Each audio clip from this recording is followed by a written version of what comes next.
Ribuan barang ilegal senilai 1,2 miliar rupiah diamankan jajaran kantor pengawasan dan pelayanan Bea dan Cukai Yogyakarta karena tidak juga diurus oleh pemiliknya. Siang tadi ribuan barang dari kosmetik, barang elektronik, senjata tajam hingga seks toys tersebut dimusnahkan dengan cara dihancurkan dan dibakar. Inilah ribuan barang ilegal yang berhasil diamankan jajaran kantor pengawasan dan pelayanan Bea dan Cukai Yogyakarta. Sebelumnya barang-barang mulai dari kosmetik, barang elektronik, baju, senjata tajam, sepatu hingga seks toys ini hendak dimasukkan ke Indonesia melalui jalur ilegal, baik dengan dikirim melalui paket pos maupun dibawa sebagai barang bawaan penumpang. Barang-barang ini disita petugas lantaran tidak memenuhi aturan bea cukai seperti tidak membayar pajak, memasukkan barang-barang terlarang, atau jumlah yang melebihi batas. Namun karena hingga batas waktu ditentukan barang-barang tersebut tidak juga diurus oleh pemiliknya, sesuai prosedur yang berlaku siang tadi, barang-barang senilai 1,2 miliar rupiah tersebut dimusnahkan oleh jajaran Bea Cukai Yogyakarta. Pemusnahan dilakukan dengan merusak barang-barang tersebut, baik dengan cara dihancurkan menggunakan palu, dibuang isinya hingga dibakar di sebuah drum. Melaksanakan pemusnahan 2.600 paket berbagai macam barang yang merupakan tegahan 1,2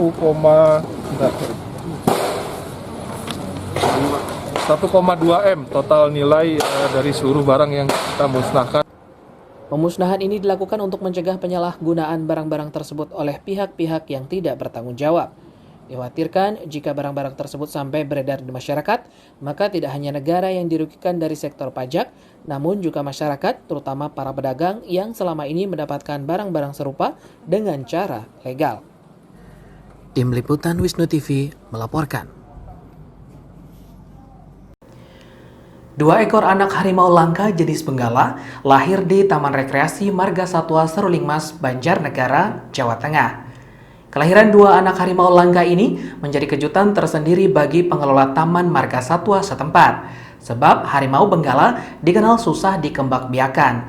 Kelahiran 2 anak harimau jenis benggala ini menambah jumlah koleksi harimau langka di Taman Marga Satwa Seruling Mas menjadi 7 ekor.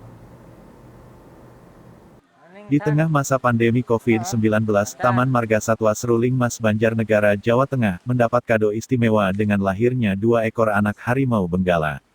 2 ekor anak harimau langka jenis benggala ini, semuanya berkelamin jantan.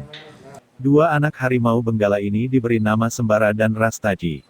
Nama Sembara diambil dari singkatan asal 2 induknya, yaitu dari Semarang dan Banjarnegara. Sedangkan nama Rastaji berasal dari nama kedua induknya yaitu Rasti dan Aji. Melalui proses kelahiran normal, anak harimau benggala ini tengah menjalani masa pemantauan kesehatan ketat oleh petugas Taman Marga Satwa Seruling Mas Banjarnegara.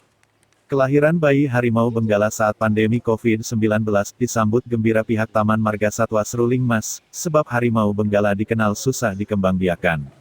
Harimau benggala dikenal dengan corak warna mencolok dan wajah yang garang, sangat diminati pengunjung Taman Marga Satwa Banjarnegara. Tak heran, lahirnya bayi harimau benggala ini menjadi hadiah kejutan pihak pengelola Taman Marga Satwa Seruling Mas. Saat ini, 2 anak harimau benggala ini masih ditempatkan di kandang khusus perawatan sejak lahir. Meski masih lemah, namun bayi harimau benggala ini dalam kondisi sehat. Induk dan bayi harimau benggala ini sengaja dipisahkan, hingga beberapa bulan ke depan, menunggu kondisi bayi harimau ini benar-benar siap untuk digabung dengan induknya. Di Seruling Mas, alhamdulillah selama pandemi ini ada kelahiran beberapa satwa, yang diantaranya adalah harimau benggala. 2 ekor harimau benggala dengan jenis kelamin jantan. Jadi kita punya 2 indukan, 2 pasang indukan. Nah, yang pertama namanya Dharma dan Upik, dulu melahirkan namanya Darmi, terus untuk yang saat ini namanya Rasti sama Aji. Kelahiran 2 anak harimau benggala berjenis kelamin jantan ini, menambah jumlah koleksi harimau benggala di Taman Marga Satwa Seruling Mas, Banjarnegara. Saat ini jumlah harimau benggala di Taman Rekreasi Satwa di Banjarnegara ini, bertambah menjadi 7 ekor. Muhammad Bima Ardiansyah melaporkan dari Banjarnegara, Jawa Tengah. Berbagai cara dilakukan untuk menyadarkan warga agar tetap mematuhi protokol kesehatan, terutama dalam bermasker. Di Banjarnegara, Jawa Tengah, sejumlah anggota TNI berdandan ala tokoh wayang Punokawan untuk menyadarkan warga agar mematuhi protokol kesehatan. Dengan berpakaian unik ini diharapkan lebih efektif dapat menggugah kesadaran warga untuk mematuhi protokol kesehatan. Ya benar-benar, Reng. Assalamualaikum warahmatullahi wabarakatuh. Inilah aksi unik yang dilakukan dua anggota TNI dari Kodim 0704 Banjarnegara, Jawa Tengah. Keduanya mendatangi pusat kuliner Banjarnegara untuk sosialisasi tertib protokol kesehatan. Anggota TNI ini ikut membantu tim gugus tugas pencegahan COVID-19 dalam sosialisasi mencegah COVID-19 dengan mendatangi pusat kuliner Banjarnegara yang menjadi sasaran sosialisasi. Bukan tanpa alasan tentunya, sebab pusat kuliner ini ramai dikunjungi warga. Dalam pesannya, anggota TNI berpakaian tokoh pewayangan Semar dan Gareng ini menghimbau agar warga Banjarnegara selalu mentaati protokol kesehatan agar terhindar dari penularan COVID-19. Dengan penyampaian yang dibumbui dengan bahasa Jawa, dua anggota TNI berpakaian wayang ini menjadi perhatian warga. Berpakaian seperti ini sengaja dipilih sebagai cara sosialisasi agar kehadirannya diperhatikan dan penyampaian pesan lebih mudah difahami warga. Jika kami coba mengangkat dua tokoh pewayangan ini, di mana ada Semar dan Gareng. Semar adalah tokoh yang dapat memberikan pesan, filosofinya seperti itu. Kemudian Gareng adalah dengan kekuasaan yang memiliki, dia tidak semena-mena. Dia berhati-hati dalam bertindak. Kami harapkan dengan dua tokoh ini nanti dapat memberikan pembelajaran kepada masyarakat dengan kearifan lokal, menggunakan bahasa daerah untuk mengkampanyekan penegakan disiplin melalui 3M. Kodim 0704 Banjarnegara sengaja menggunakan dua tokoh Punakawan Semar dan Gareng sebagai sosialisasi, sebab dua tokoh pewayangan ini menjadi ciri khas Dawet Ayu Banjarnegara.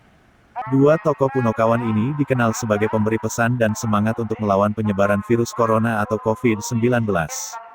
Sosialisasi dengan atribut tokoh wayang ini akan terus dilakukan di sejumlah tempat keramaian lainnya di seluruh wilayah Kabupaten Banjarnegara. Muhammad Bima Ardiansyah melaporkan dari Banjarnegara, Jawa Tengah. Ketika sahabat baik dressing pertama biasakan memakai masker. Ya monggo jenengan mengkonek kurang jelas takoni. Iki ketika bersih sampean tutupi.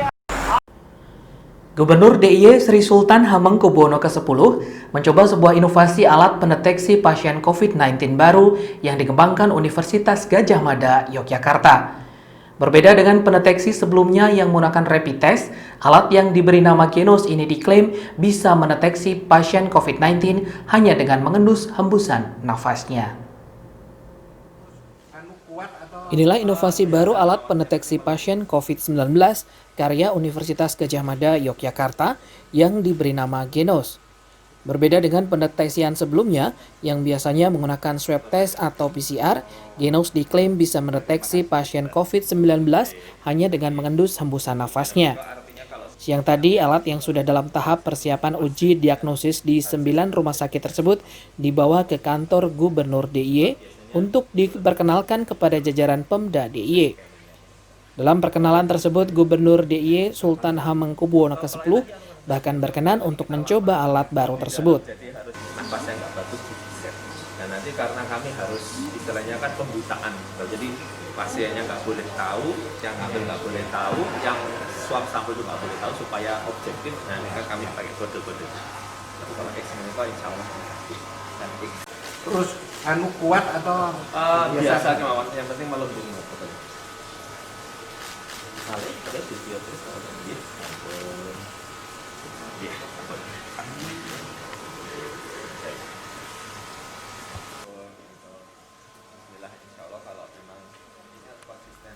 Jika uji diagnosis tersebut berjalan lancar, diharapkan pertengahan November 2020 atau paling lambat akhir November, alat baru ini sudah bisa diproduksi massal.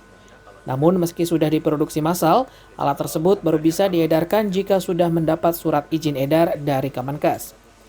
Karenanya sebelum diproduksi massal, pihak UGM mengaku akan melakukan presentasi terlebih dahulu ke Kementerian Kesehatan RI, sehingga hasilnya benar-benar dipastikan bisa akurat dan bisa diberikan izin edar. Lihat seseorang mengidap virus Corona 19, COVID-19 apa tidak, gitu ya. yang itu sekarang dalam proses untuk uji klinis sama uji apa? Uji Uji diagnosis dan menunggu izin edar dari Kemenkes. Begitulah tadi kita menyampaikan progres itu ke Ngarso Dalem juga untuk memohon doa restu dan dukungan agar alat ini bisa cepat nanti beredar di masyarakat, seperti itu. Nah, bukti yang sekarang kita kumpulkan lewat uji diagnostik itu yang nanti akan menjawab semua sanksi dari beliau-beliau, dan mana bukti itu nanti kan nggak hanya sekedar bukti klaim begitu, tapi bukti itu kan nanti ditulis, dipresentasikan di jurnal internasional, dan itu yang nanti akan jadi pertanggungjawaban kami. Di jurnal internasional itu tidak sembarang, jadi begitu kita submit, maka mereka akan ada kritisi dari seluruh ahli dari seluruh dunia yang akan nanya terus, dan biasanya butuh waktu beberapa saat itu akhirnya di-approve bahwa bukti ini adalah valid, bukti ini adalah sahih, bukti ini bisa dipercaya,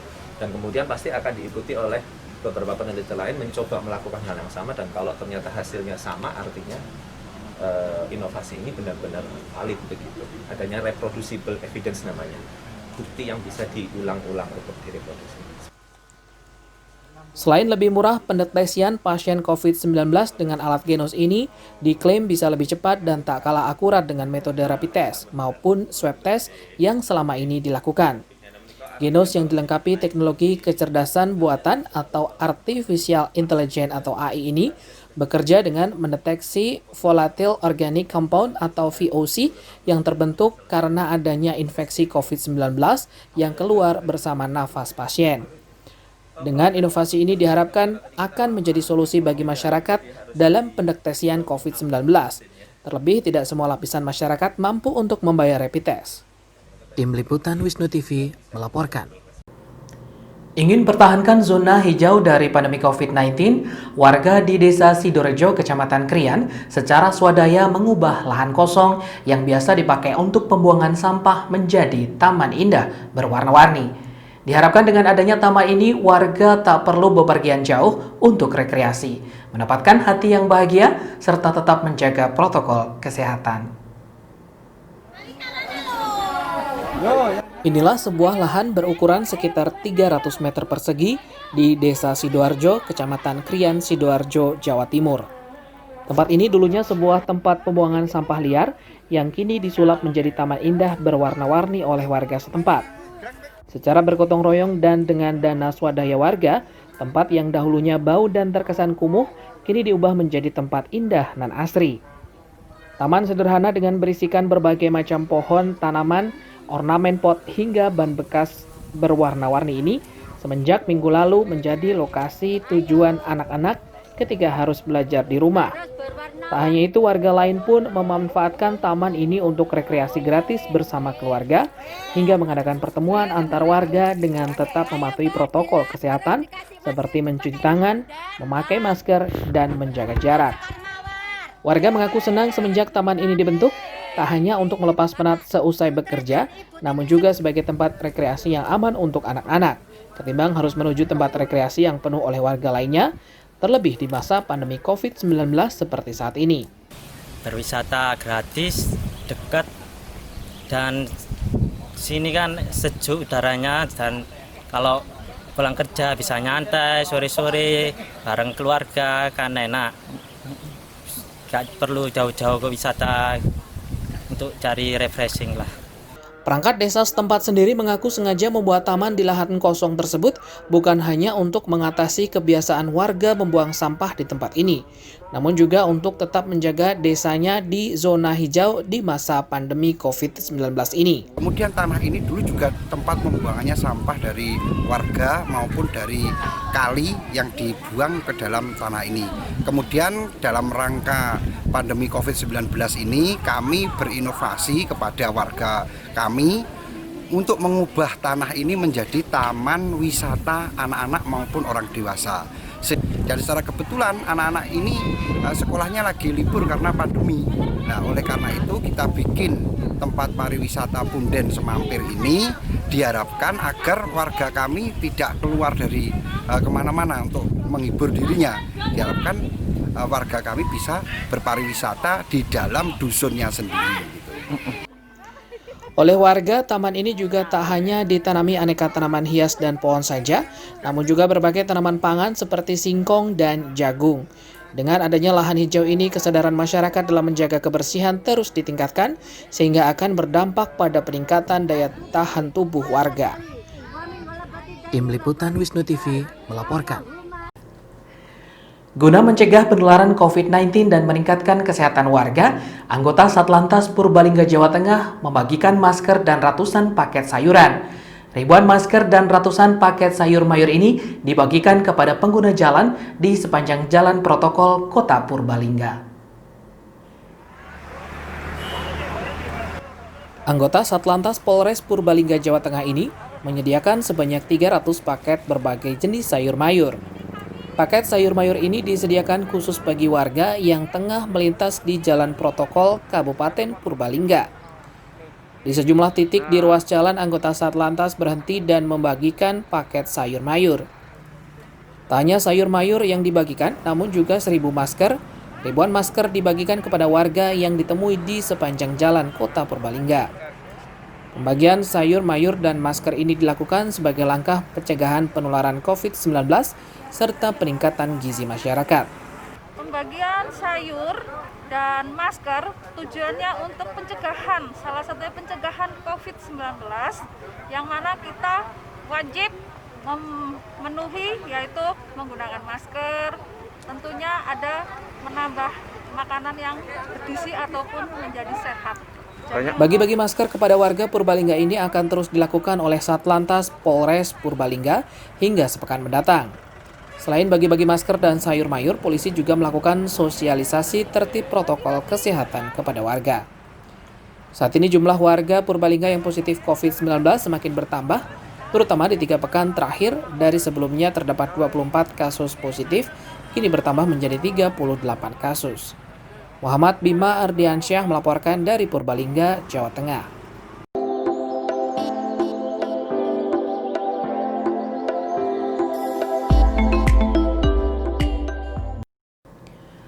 Pandemi COVID-19 yang melanda sejak 5 bulan silam berdampak terhadap sektor wisata akuarium ikan langka di Purbalingga, Jawa Tengah. Hal ini terjadi lantaran jumlah pengunjung yang terus berkurang, namun pengelola wisata tidak menyerah dan tetap bertahan membuka usaha tempat wisata meski tantangannya berat. Informasi selengkapnya kami hadirkan untuk Anda di segmen UMKM Bangkit berikut ini.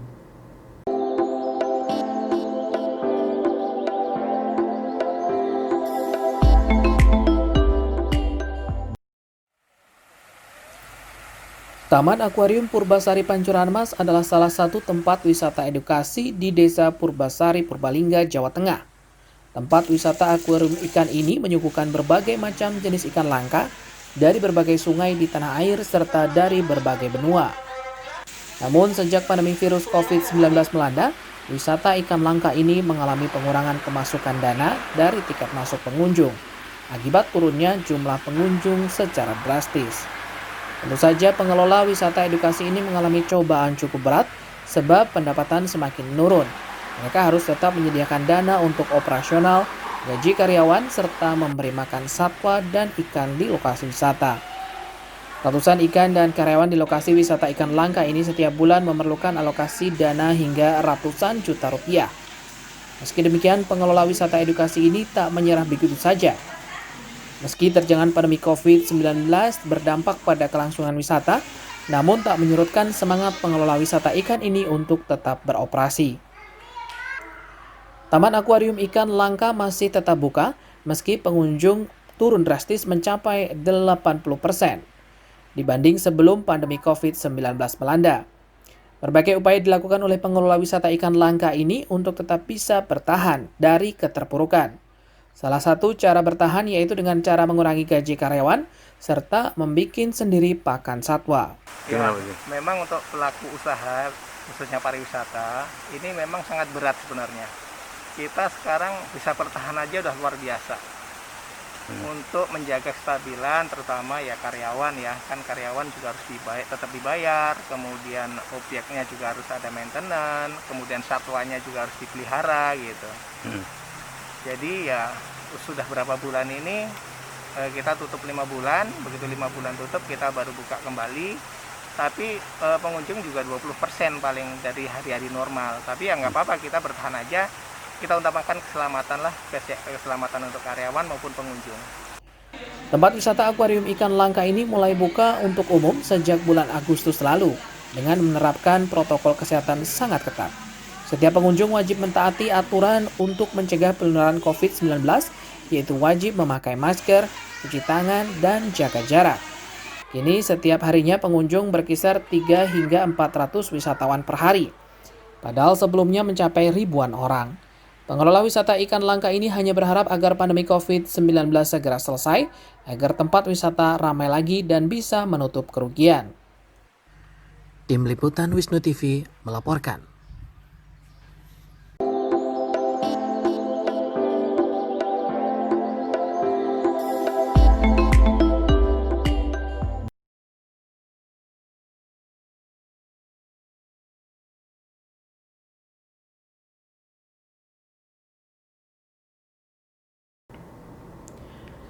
Di tengah pandemi seperti saat ini, banyak orang yang mengalami kesulitan ekonomi hingga mengakibatkan hewan peliharaan mereka dilepas liarkan pemiliknya. Di Kemang, Bogor, Jawa Barat, terdapat rumah khusus penampungan kucing yang terlantar atau ditinggal sang pemilik. Selain untuk merawat kucing liar dan kucing ras, tempat ini juga bisa mengadopsi berbagai kucing. Di tengah himpitan ekonomi akibat COVID-19, banyak sekali masyarakat yang meninggalkan hewan peliharaannya, terutama kucing. Di Kemang, Bogor, Jawa Barat, seorang wanita pecinta kucing sudah bertahun-tahun hidup berdampingan dengan ratusan ekor kucing. Uniknya, di tangan Dita Agusta, warga Kemang, Bogor, ratusan ekor kucing dirawat dengan baik. Bukan hanya kucing ras yang dirawat, tetapi juga kucing liar yang bermasalah, seperti kucing korban tabrak lari, hingga kucing sakit pun dirawatnya dengan baik dan penuh kasih sayang. Menurut Dita Agusta, sudah 3 tahun ini merawat dan mengadopsi kucing, dan di masa pandemi seperti ini, banyak orang yang menelantarkan sehingga dirinya berinisiatif untuk merawatnya.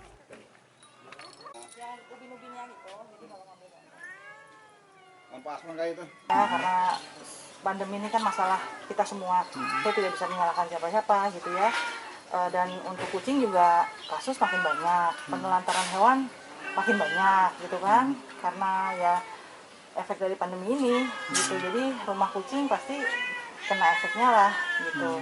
Biar bagaimana rumah kucing ini memang sudah jadi rumahnya kucing ya. Jadi kucing apapun kondisinya saya juga tidak mungkin menolak gitu kan ya. Sayanya yang tidak boleh nyerah.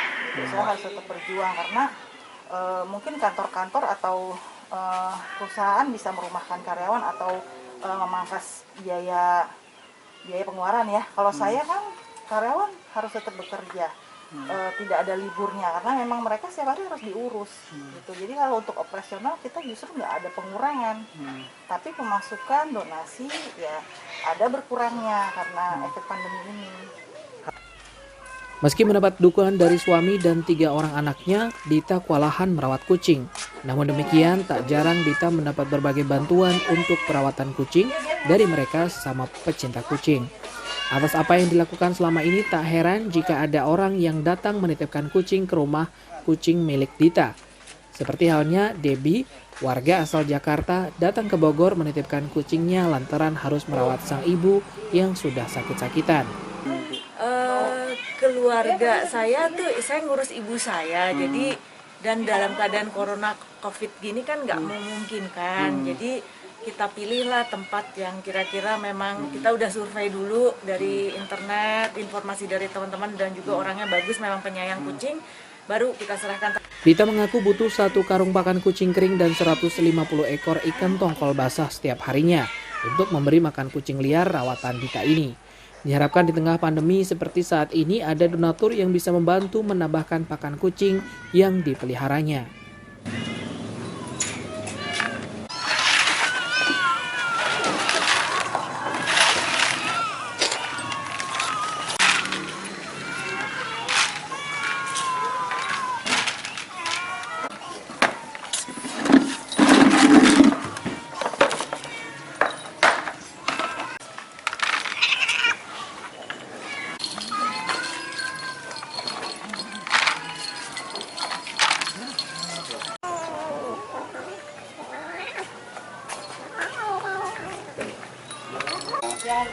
Tim Liputan Wisnu TV melaporkan.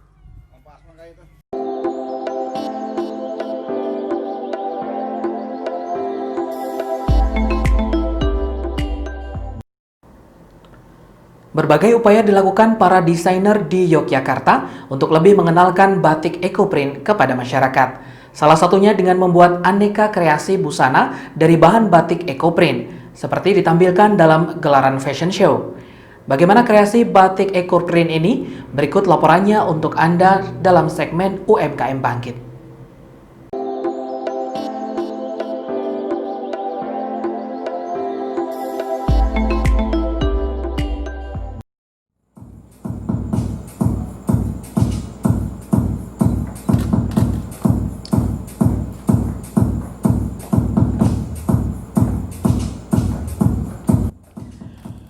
Ada yang berbeda di gelaran fashion show virtual kali ini. Gelaran diawali oleh HNT by Hesti Nugraheni dengan menampilkan berbagai kreasi busana yang dibuat dengan bahan batik.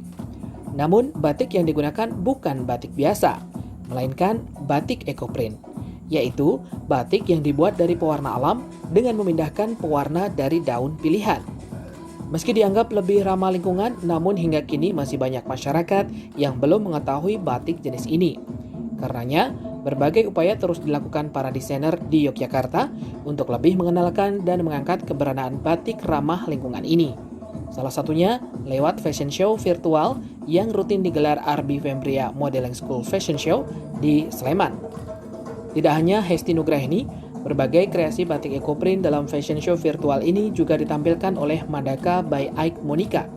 Selain menghidupkan industri fashion Indonesia di masa pandemi ini, fashion show ini memang digelar untuk mengangkat perekonomian UMKM di masa pandemi, terutama UMKM yang terkait dengan industri fashion. Kenapa ekoprint? Unik ya, karena setiap karya itu tidak ada duanya, eksklusif.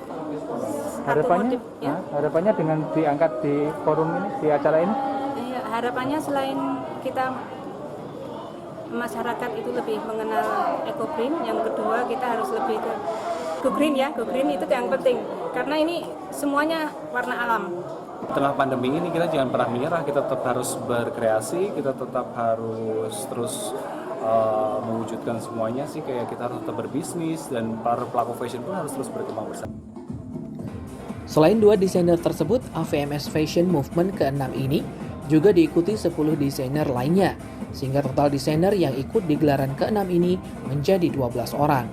Mulai dari brand desainer senior Yogyakarta, Touch of Ramadhani by Ramadhani Kadir, brand desainer Semarang, Ali Azahra by Mutiasani, Anak Ibu by Yasinta Rizkia, hingga brand nasional Nimco by Resti. Sementara desainer lainnya yaitu Bea Chic by Lina Emanuela, Sakawuni Butik by Listiani Dharma, Alamaisha by Erna Widiati, CF by Riawani, Batik Damai Langit by Ratmi, lan Omah Jahit Gigi by Heni Ananda. Tim Liputan Wisnu TV melaporkan.